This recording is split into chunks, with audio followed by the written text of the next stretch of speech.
नमो तस्स भगवतो अरहतो सम्मा सम्बुद्धस्स। কুতুপালং বৌদ্ধ সমাজ কল্যাণ পরিষদের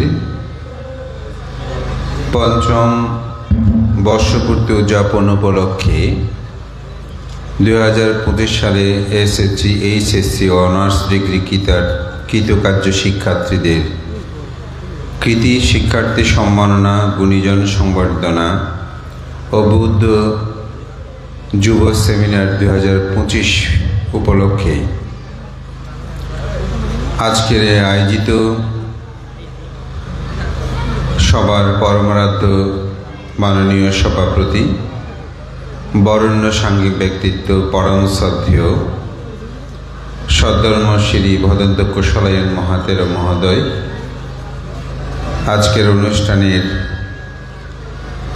মুখ্য আলোচক বদন্ত মহাস্তবীর শ্রী জ্যোতিষেন ভিক্ষু,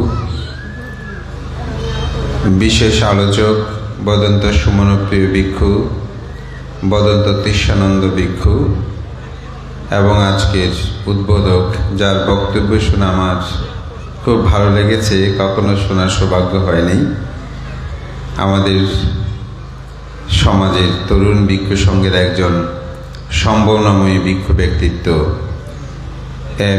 জ্ঞানপ্রিয় ভিক্ষু এবং আজকের এই সভার প্রধান অতিথি, যিনি বরেণ্য চিকিৎসক, মানবিক ডাক্তার হিসেবে যিনি খ্যাত। আমার ব্যক্তিগত জীবনে আমার মায়ের একজন চিকিৎসক ছিলেন, যা বারংবার কৃতজ্ঞতার সাথে স্মরণ করি, ডাক্তার শঙ্কর বড়ুয়া মহোদয়। এবং আজকের অনুষ্ঠানের বিশেষ অতিথি জনাব ইঞ্জিনিয়ার হেলাউদ্দিন সাহেব সহ বিশেষ অতিথিবৃন্দ, মহান ভিক্ষু সংঘ এবং আমাদের যুব সমাজ, উপাসক উপাসিকাবৃন্দ, সকলের প্রতি যথাযোগ্য বন্দনা, মৈত্রীময় শুভেচ্ছা ও আশীর্বাদ জ্ঞাপন করছি। সেমিনার প্রোগ্রামগুলোর আলোচনাটা একটা ধরনের হয়, কিন্তু আমরা হয়তো এখানে অনুষ্ঠানের বিভিন্ন কিছুকে মিশিয়ে সবাইকে একত্রিত করে কিছু আলোচনা করার প্রয়াস সৃষ্টি করি। এটাকে আমি সাধুবাদ জানাই, অভিনন্দন জানাই। বিশেষ করে কুতুপালং বৌদ্ধ সমাজ কল্যাণ পরিষদ, তারা যে এতগুলো আমাদের যুবক যুবতীকে একত্রিত করতে পেরেছে, তার জন্য আমি তাদের প্রতি অন্তঃস্থল থেকে ধন্যবাদ ও আশীর্বাদ জানাই। আমরা গত 1 মাস বাংলাদেশের বিভিন্ন প্রান্তেই ধর্মদেশনা করতে ছুটে গিয়েছি, কিন্তু একাধারে এইভাবে তরুণীদের উপবেশন আমার চোখে দৃষ্ট হয়নি। তো এখানে যে সব তরুণ, যারা আমাদের আগামী দিনের ভবিষ্যৎ, আগামী দিনের আমাদের চেতনার বাতিঘর, আগামী দিনের স্বধর্ম রক্ষায়, সমাজ রক্ষায়, জাতি রক্ষায় যারা আমাদের অনন্য ভূমিকা প্রতিপালন করবে, তাদের এই সমাবেশকে আমি অত্যন্ত পুলকিত চিত্তে অভিনন্দন জ্ঞাপন করছি আমার ব্যক্তিগত পক্ষ থেকে। আজকের সেমিনারের বিষয়টা আত্মসামাজিক উন্নয়নে বৌদ্ধ যুব সমাজের পরিকল্পনা করণীয়, এবং আরেকটি বিষয় বৌদ্ধ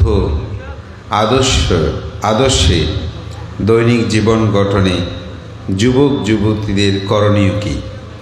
আসলে দুটি বিষয়ে কাছাকাছি, তবে সেমিনার ভিত্তিক যদি এগুলো আলোচনা করতে হয় একটা সময়ের প্রয়োজন আছে, সেটা নিয়ে বিভিন্ন প্রশ্ন আছে, করতে হবে, উত্তর দিতে হবে। আমি সেভাবে না বলে অনেকটা প্রধান ধর্মদেশক যেভাবে বলে আমি সেভাবে বলার জন্য আমি চেষ্টা করব। আত্মসামাজিক উন্নয়ন এই বিষয়টা হচ্ছে বহুবিধ বিষয় এখানে নিহিত রয়েছে। একদিকে অর্থ, আরেকদিকে হচ্ছে নৈতিকতা এবং সামাজিক জীবন ব্যবস্থার সর্বাধিক উন্নত। একজন মানুষের জীবনে যদি আর্থসামাজিক উন্নয়ন করতে চায়, তাহলে যুব সমাজের কিছু পরিকল্পনা, কিছু করণীয় আমাদেরকে চিন্তা করতে হবে। তার আগে আমি বলতে চাই যে আমাদের যুব সমাজের দৈনন্দিন জীবন গঠনে যুবক যুবতীর যে করণীয়, সেখানে বৌদ্ধ আদর্শটি বলতে আমরা কি বুঝি? বৌদ্ধ আদর্শ বলতে আমরা কি উপলব্ধি করতে পারি, এই বিষয়টা আমাদেরকে প্রথমে উপলব্ধি করতে হবে। এই বিষয়টা যদি আমরা উপলব্ধি করি, প্রথমেই আমাদেরকে চিন্তা করতে হবে আসলে বুদ্ধ বলতে কি বোঝায়। আমরা কি আসলে বুদ্ধ? এই প্রশ্নটা যদি আমরা করি, তাহলে আমরা কে কোন অবস্থায় আছে নিজেকে একটু উপলব্ধি করতে পারব। আমরা সাধারণত ধর্ম কি প্রশ্নটা যদি থাকে, সেখানে লিখি কি বুদ্ধ। তো বুদ্ধ কাকে বলে? যিনি বুদ্ধির সাধনায় প্রতিনিয়ত নিরত, তাকে বলা হয় বুদ্ধ। কিসের সাধনা? বুদ্ধির সাধনা। বুদ্ধি মানে কি? প্রজ্ঞা বা জ্ঞান। যিনি প্রতিনিয়ত জ্ঞানের অনুসন্ধানে থাকে, জ্ঞান লাভের জন্য থাকে, সচেষ্ট থাকে, তিনি হচ্ছেন বৌদ্ধ। বুদ্ধ আদর্শবান হতে হলে তাকে প্রথম যেটা রক্ষা করতে হবে, সেটা হচ্ছে তাকে তিসরণস পঞ্চশীল যথাযথভাবে প্রতিপালন করতে হবে। আমাদেরকে প্রশ্ন করতে হবে, বিশেষ করে আমাদের যুবক যুবতী যারা এখানে আছেন, আমরা কি পঞ্চশীল যথাযথভাবে রক্ষা করি? আমরা কি পঞ্চশীলটাকে সম্পর্কে আমরা কি জানি? পঞ্চশীল সম্পর্কে কি আমরা চর্চা গবেষণা করি? পঞ্চশীল সম্পর্কে আমরা কোনো ভ্রান্তিকে কখনো প্রশ্ন করেছি? আমার মনে হয় বেশিরভাগ ক্ষেত্রে ধর্মসভায় গিয়েছি, পঞ্চশীল ভ্রান্তারা প্রদান করেছেন, আমরা গ্রহণ করেছি। ত্রৈমাসিক বর্ষাব্রতে যদি কেউ অষ্টশীল নেয়, তখন এই অষ্টশীলগুলো পালন করতে কিছুটা চিন্তা করি। কিন্তু দৈনন্দিন জীবন গঠনে আমরা সেই পঞ্চশীল রক্ষা করে চলি কিনা, এটা নিজেকে প্রশ্ন করবেন। যদি প্রশ্ন করেন, তাহলে সেটা জানার জন্য আপনি সচেষ্ট হবেন। প্রথম যে শীল, পানাতিপাতা বেরামানি শিক্ষাপদাং সমাদিয়ামি, প্রাণী হত্যা থেকে বিরত থাকার শিক্ষাপদ গ্রহণ করছি। আমরা কি প্রাণী হত্যা থেকে বিরত থাকি? প্রাণী হত্যা থেকে যদি বিরত থাকি, আমার মনে হয় আমরা পঞ্চশীলটা নিয়ে একটু গবেষণা করব। এক উপাসক একদিন আমাকে এসে প্রশ্ন করলেন, ভান্তে, বুদ্ধের ধর্ম যদি পালন করতে হয়, তাহলে হাত পা গুটিয়ে বসে থাকতে হবে, আর নয়তো বুদ্ধের ধর্ম পালন করা যাবে না। আমি বললাম, কেন? বলে যে, ভান্তে, রাস্তায় যখন হাঁটতে যায় তখন তো পিঁপড়া মারা যায়, তাহলে প্রাণী হত্যা হলো না? তো আমি ওনার প্রশ্নটা শুনে খুব ভালো লেগেছে যে উনি চিন্তা করছেন। উনি কি করেছেন? চিন্তা করছেন। আমরা চিন্তা করি না। আপনারা জানেন, আজকের যে পৃথিবী, এটার পরিবর্তনে নিউটনের সূত্র ছিল সবচেয়ে গুরুত্ববহ। তো নিউটন যে মাধ্যাকর্ষণ সূত্রটা আবিষ্কার করেছেন তার পিছনে ছিল একটা প্রশ্ন। কি প্রশ্ন? আমরা সবাই জানি আপেলটা উপরের দিকে না গিয়ে নিচের দিকে কেন পড়ল? আমরা এখানে যারা আছি আমাদের জীবনে কি কখন আমরা ভেবেছি আম গাছের আমটা নিচে কেন পড়ে? কেউ ভেবেছেন? আমাদের যতদিন নিউটনের এই কথাটা, এই গল্পটা আমরা শুনি নাই, ততদিন কিন্তু আমরা কেউ ভাবি নাই যে আম উপরের দিকে তো শূন্য, সেদিকে না গিয়ে আমটা নিচে কেন পড়ছে, কাঁঠালটা নিচের দিকে কেন পড়ছে, এটা কি উপরে যেতে পারতো না? এই আপেল গাছের তলায় নিউটন এই জিনিসটা ভেবে আজকের পৃথিবী, আমাদের সবার হাতে মোবাইল, আজকের এখান থেকে ওই প্রান্তে পৃথিবীতে আমরা পৃথিবী দেখছি, মঙ্গল গ্রহ, চন্দ্র গ্রহ, বিভিন্ন জায়গায় আমরা ছুটে চলছি। এই প্রশ্নটা থাকতে হয়। তা আমি যে কথাটা বলছি, উপাসক তিনি প্রশ্নটা করেছেন, মানুষ কেন এই হাত পা গুটিয়ে তাকে থাকতে হবে?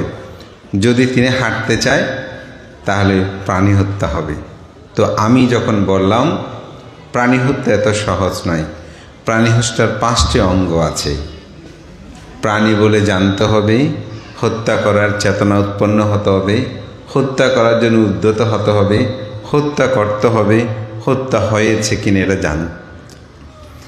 এই বিষয়গুলো যখন জানি তখন প্রাণী হত্যা হয়।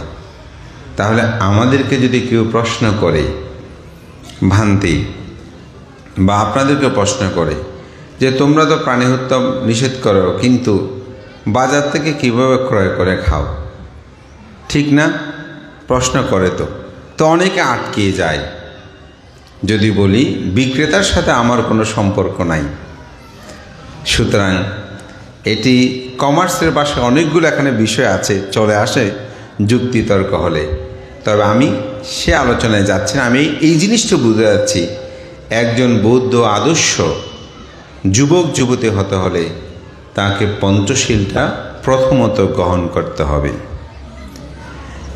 এবং তার পূর্বে যেটা ত্রিশরণ সহ পঞ্চশীল, ত্রিশরণটাকে স্মরণে রাখতে হবে। এটা থেকে কোনো ক্রমেই চ্যুত হওয়া যাবে না।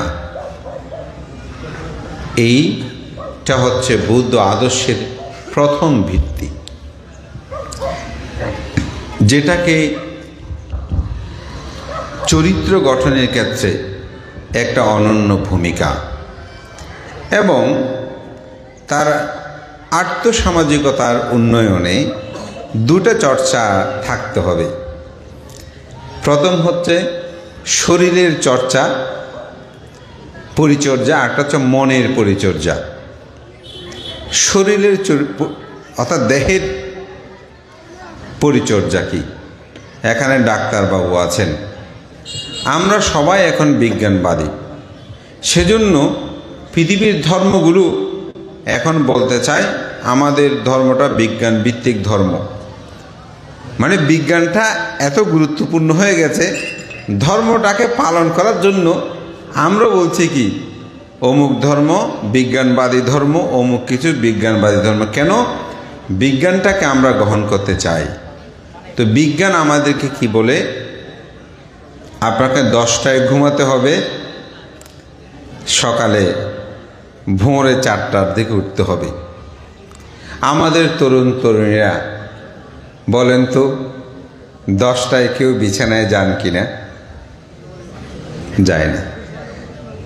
আমরা 10টায় কেউ বিছানায় যাওয়া হয় না।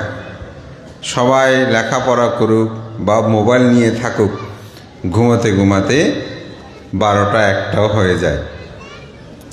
তারপর ভোরবেলা ওঠার কোনো স্কুল কলেজ থাকলে হয়তো উঠলো, নয়তো 9টা 10টা হলে তাদের ভোর হয়। তাহলে আমরা শরীরের যে পরিচর্যা সেটাকে আমরা যথাযথভাবে পরিচর্যা করছি না।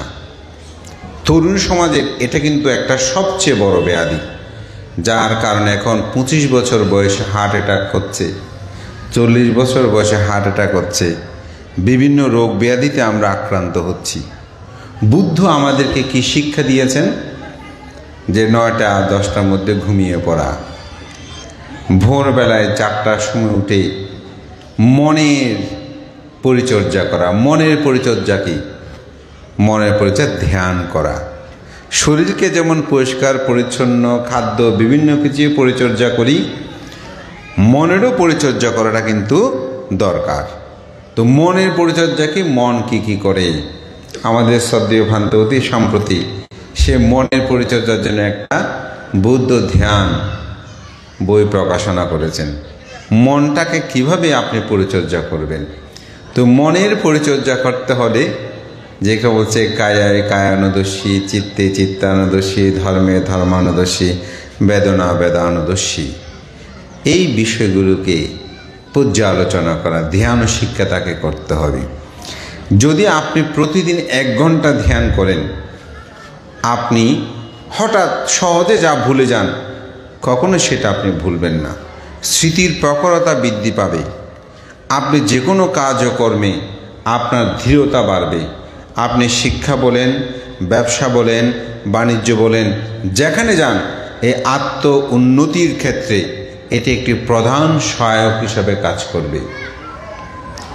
আমি বহু পণ্ডিত ভিক্ষু সংঘকে দেখেছি, ওনারা 10টায় মধ্যে ঘুমিয়ে পড়েন, সকাল 4টার সময়কে পঠন পাঠন লিখন জীবন শুরু হয়। আজকের যিনি সভাপতি তার মধ্যে তিনি একজন। তাই আজকে তিনি সমাদৃত, তার জীবনের সর্বদিকে বিপুলতা তিনি লাভ করেছেন। এই আদর্শগুলো আপনি চিন্তা করেন। এই জন্যই বলছি, আপনি 10টায় না পারেন কিন্তু 11টার মধ্যে হলে আপনি ঘুমানোর চেষ্টা করবেন। আপনার শরীরটি থাকবে, আপনার চোখটি থাকবে। আমাদের মহামান্য সঙ্গরাজ যিনি সদ্য প্রয়াত হয়েছেন, ডক্টর জ্ঞানশ্রী মহাতের মহোদয়, যার শরীর অবয়ব এখনও বিদ্যমান, 100 বছর বয়সেও তিনি চশমা ছাড়া তিনি যে কোনো লেখা তিনি পড়তে পারতেন। একদিন আমি একটা সংবাদ অনুষ্ঠান দেখছি, ভান্তে এভাবে পেপার পড়ছেন। এটা বেশি দিনের নয়, 1.5 বছর আগের ঘটনা হবে। আমি একটা ছবি তুলে পোস্ট করেছি, যে বয়সেও তিনি চশমা ছাড়া পড়ছেন। তো সেজন্য আমি বলবো, আপনার আত্ম উন্নতির ক্ষেত্রে শরীর এবং মন এই দুটাকে চর্চা করতে হবে। এই দুটি চর্চার জন্য প্রথম হচ্ছে পঞ্চশীল। এই পঞ্চশীল রক্ষা করলে মন এবং দেহ এই দুটি সুস্থ সবল থাকলে তার পঠন পাঠন জীবনটা অবশ্যই সুন্দর হবে। এবং দ্বিতীয় হচ্ছে, এই দুটি যখন ঠিক থাকবে, শিক্ষা এটা সবচেয়ে গুরুত্বপূর্ণ। শিক্ষা ছাড়া এই জাতিকে রক্ষা করা কখনো সম্ভব হবে না।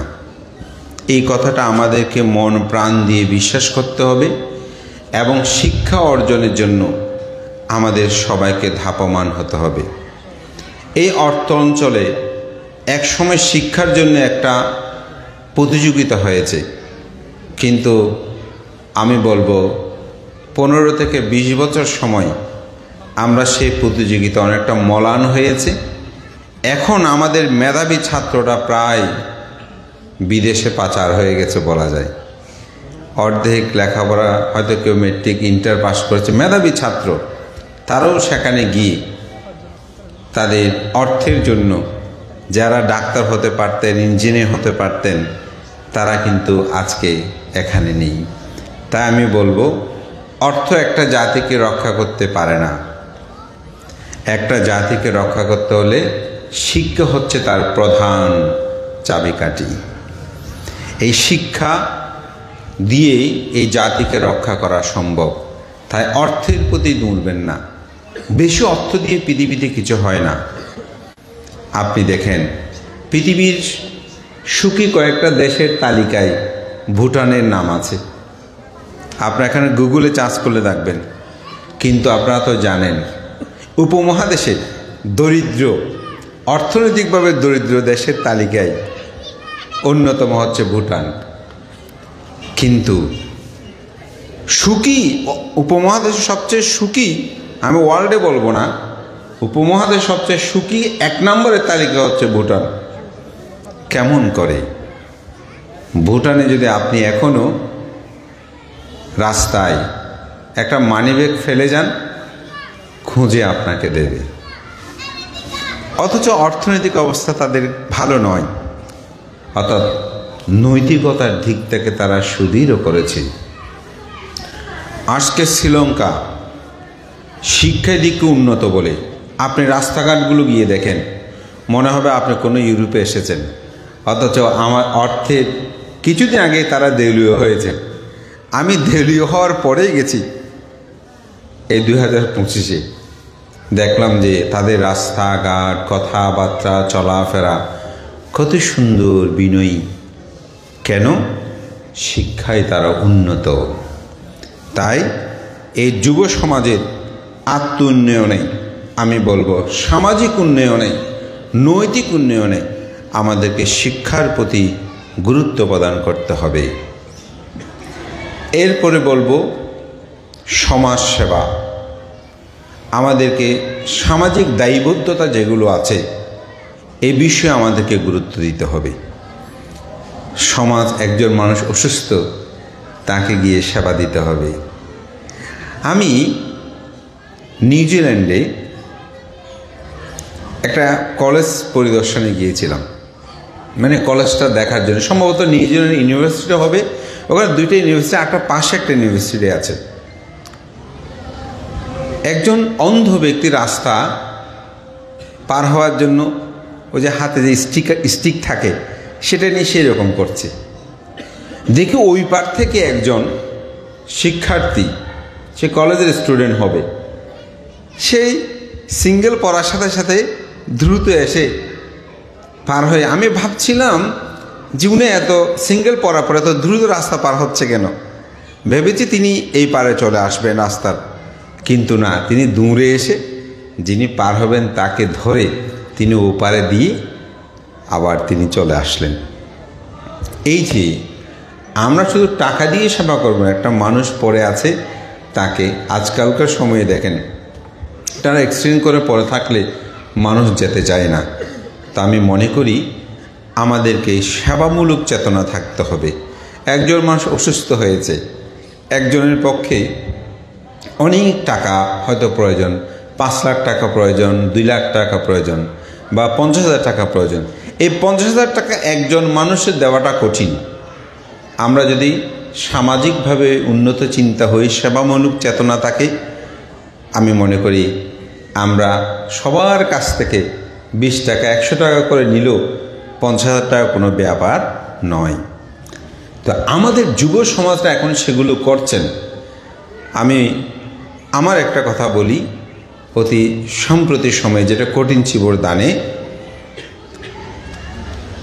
এক উপাসিকা উনি আমাকে জানালে, আমার সাথে কোনোদিন দেখা হয়নি, কিন্তু আমরা কিছু মানবিক কাজ করি বলে তিনি ফোন দিয়ে বললেন, ভান্তে আমার হাজব্যান্ড এরকম এরকম অবস্থা, আমার 2-3জন ছেলে মেয়ে সবাই ছোট ছোট, উনি যদি নাও আছে আমার পরিবার ধ্বংস হবে, ভান্তে আমাদেরকে একটু কিছু সহযোগিতা করেন। তা আমি বললাম আমি ব্যক্তিগত 1000-500 দিতে পারি, 10 দিতে পারি, কিন্তু আপনার তো এত টাকা কিভাবে। তা আমার ওখানে একটা বিএসবি একটা সংগঠন আছে, ওদেরকে ডাকলাম, বললাম যে তোমরা যদি একটু উদ্যোগী হও তাহলে তোমরা ওনার চিকিৎসার জন্য কাজ করতে পারো। তারা 1 মাস ব্যাপী আমার সাথে বা আমাকে ছাড়াও বিভিন্ন জায়গায় গিয়ে অর্থ সংগ্রহে 1,54,000 টাকা ওনারা সঞ্চয় করেছেন। ওনাকে 1,50,000 টাকা দিল, আর 4,000 টাকা আরেকটা ছোট বাচ্চার চিকিৎসার জন্য ওনাকে বলছে আমরা 54 তোলা 4,000 টাকা এখানে আরও কিছু সংযুক্ত করে অমুকের জন্য দেব, আপনাকে এগুলো দিচ্ছি। আমরা নিজেরাই সে ফটিকছড়ি আবদুল্লাপুর গিয়ে দিয়ে আসলাম। তো ওনার অপারেশনের জন্য প্রায় ৩-৪ লক্ষ টাকা, উনি বলতে প্রথম আরও বেশি বলেছেন। মানুষজন সব ওখানে বিহার অধ্যক্ষ উন্নয়নকে ডেকে আমরা দিলাম। গত পরশু দিন আমাকে ফোন করে জানালো তার অপারেশন হয়েছে, সুস্থ আছেন, এবং আমাদের এখানে যে ছেলেরা ওরা দেখতে যাবেন। চিন্তা করে দেখুন, যদি এই যুব সমাজটা এগিয়ে না আসতো, আমার মনে হয় তার এই ট্রিটমেন্টটা হতো না। এই জন্য সেবামূলক চিন্তা চেতনা আমাদেরকে থাকতে হবে। সাংস্কৃতিক বিষয়গুলো, সংস্কৃতিটা আমাদের কিন্তু প্রয়োজন, নাচ গানগুলো, তবে সেগুলোতে যেন অবশ্যই আমাদের আদর্শিক সংস্কৃতিগুলো বিদ্যমান থাকে। এক সময় সংস্কৃতির যে চর্চা, সংস্কৃতি বলতে এখানে শুধু নাচ গান নয়, এখানে সাহিত্যিক লেখাপড়া, কবিতা, এই বিষয়গুলো আমাদের মধ্যে থাকে। আমাদের পোশাক আশাকগুলো কেমন হবে। আমরা সংস্কৃতি বলতে, এখন সাংস্কৃতিক অনুষ্ঠান বলতে আমরা অনেক সময় কি মনে করি, শুধু গান আর নাচ মনে করি। আসলে সাংস্কৃতিক বলতে ফ্যাশন শো আছে না, এই ফ্যাশন শোগুলো হবে। তো ফ্যাশন শোগুলো কীরকম, এটা আধুনিক, আমি বলবো আধুনিক নয়, আদর্শিক হোক, আদর্শবান হোক। আদর্শবান মানে তার কাপড় চোপড়গুলো কেমন হলে ভালো হয়, রুচিবোধ হয়, সেখানে নাচ গানগুলো কেমন হয়, এগুলো আমাদেরকে চর্চা করতে হবে। তাতে মানুষের মধ্যে সার্বজনীনতাগুলো আসে এবং সেগুলোর দ্বারাই মানুষের মন মানসিকতাগুলো উন্নত হয়, তার মধ্যে গোঁড়ামি থাকে না। এই জন্যই শিবলীয় অবদানে আমরা বুদ্ধ কীর্তনের কথা পাই। সেখানে বুদ্ধ কীর্তনের কথা বলেছে, বুদ্ধের গুণকীর্তন। ক্ষমা খুব অহংকারে ছিল। রাজপ্রাসাদের চতুর্দিকে রাজা নির্দেশ দিলেন, তোমরা সবসময় বুদ্ধের গুণকীর্তন করো। এই গুণকীর্তন শুনে ক্ষমা একদিন ভাবছেন, ও বুদ্ধের এত গুণ করে, ওনাকে নিয়ে এত গান, এত কিছু হয়, ওনাকে একটু দেখতে যাও। এই দেখতে গিয়ে তার জীবনের পরিবর্তন হয়। তো আমরা অত্যন্ত আনন্দিত, আমাদের অনেক এখন তরুণ তরুণীরা তারা বুদ্ধ কীর্তনগুলো পরিবেশন করছে, তারা চর্চা করছে। এটা আমাদের জন্য খুব শুভ দিন। এগুলো আমাদের জন্য প্রয়োজন আছে, এগুলো আমি মনে করি থাকতে হবে। এবং যুব সংগঠনগুলো আজকে যেমন কুতুফালং বৌদ্ধ সমাজ কল্যাণ পরিষদ, এই সংগঠনটা যদি একত্রিতভূত না থাকতো তাহলে কিন্তু আজকে এটা হতো না।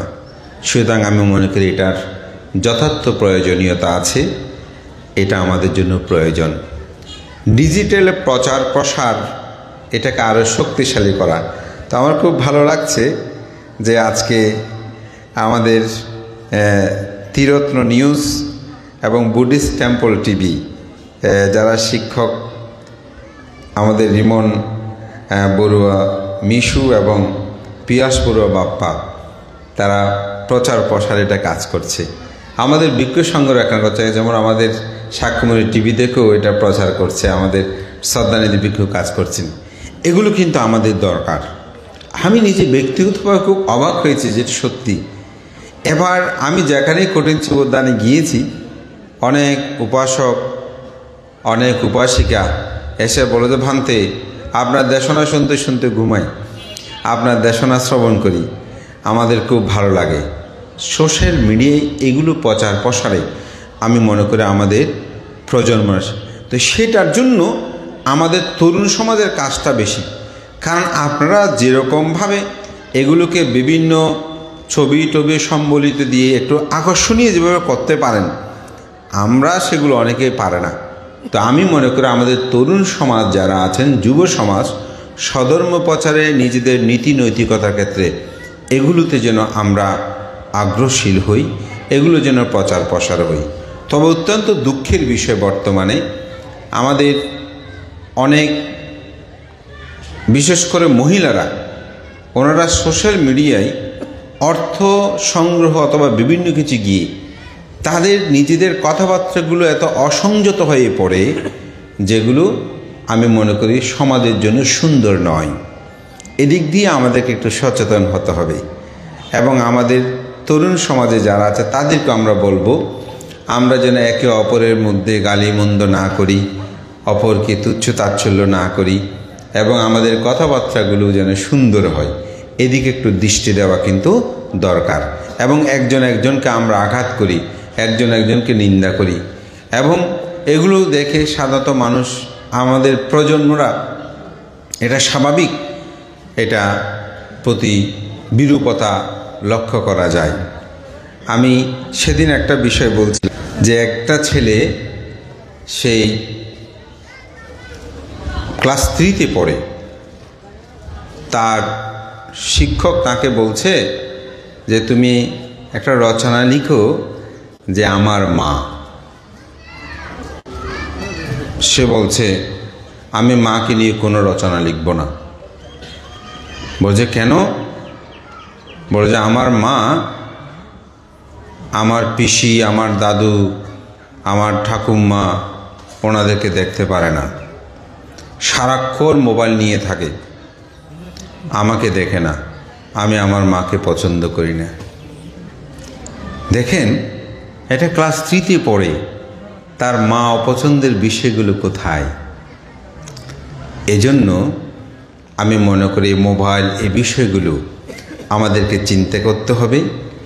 আমাদের প্রজন্ম, আমাদের ছেলে মেয়েদেরকে রক্ষা করতে হলে আমাদেরকে সচেতন হতে হবে। আমি যদি অপরকে হিংসা করি, অপরকে তুচ্ছ তাচ্ছল্য করি, তাহলে মনে রাখতে হবে আমাকেও আমার প্রজন্ম সেভাবে তুচ্ছ তাচ্ছল্য করবে। বিষয়গুলো বলতে গেলে অনেক, আমি জাস্ট একটু ইঙ্গিত দিচ্ছি যে বিষয়গুলো। এবং নারী পুরুষদের ক্ষেত্রে সমান অধিকারটা প্রতিষ্ঠা করতে হবে। আজকে এটা আওয়াজ উঠেছে, আপনি কখনো নারীকে পিছিয়ে ফেলতে পারবেন না, তুচ্ছ করতে পারবেন না, পুরুষকে পারবেন না। সবার সমান অধিকার বিষয়টা যুব সমাজকে চিন্তা করতে হবে।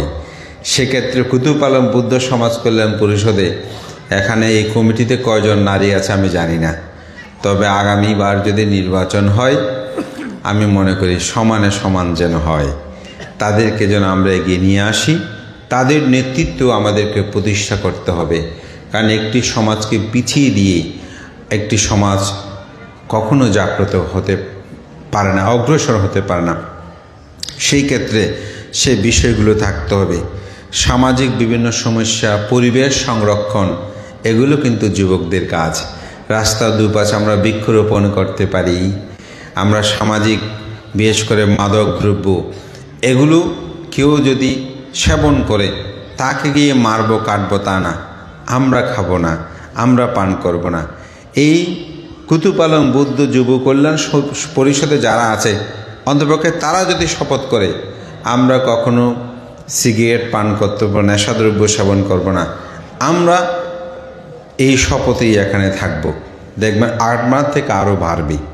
এবং আজকে এখানে যারা উপস্থিত হয়েছেন তারা যদি এরূপ শপথ করে যে না, আমরা কোনো ক্রমেই আমরা কোনোরূপ নেশাদ্রব্য সেবন করব না। এখন মহিলারাও সেবন করে, মহিলাদের মধ্যে বেড়ে গেছে। আগে দেখতাম যে শুধু পুরুষ, এখন দেখছি মহিলারাও নেশাদ্রব্যে সেবন করছে।